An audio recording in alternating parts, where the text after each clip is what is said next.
Welcome to week 11.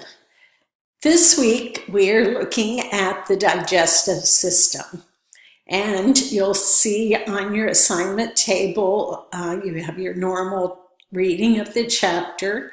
You have a digestive assignment. There is an interactive physiology video for the digestive system, which is on the MyLab and Mastering website. You have your practice test for chapter 14, and then your lab deals with structures that belong to the digestive system. Let's take a look at your digestive system assignment for the week.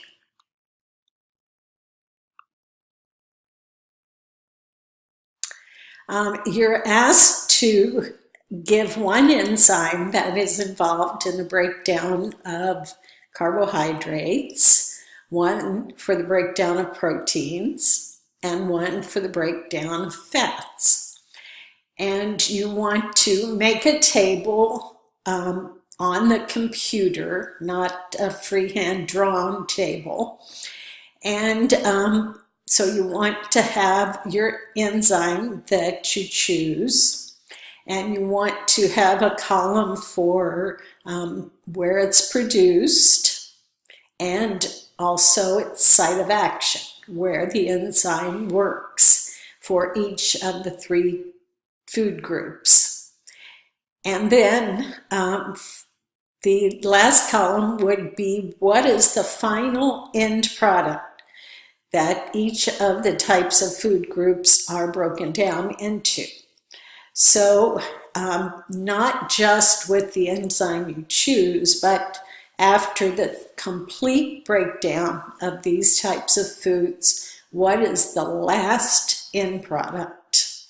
And you have a table on page 479, which goes over each type of food, and it basically, if you follow the table, you'll get the answers that you need to make your own table.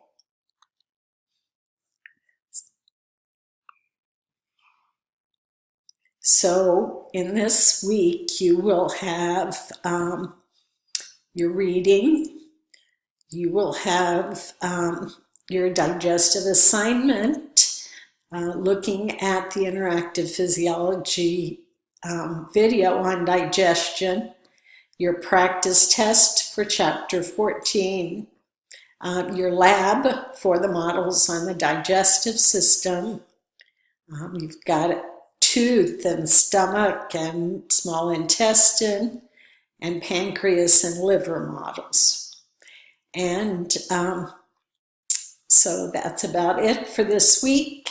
I hope you have a good week, and as always, send me a message if you have questions. Have a good week.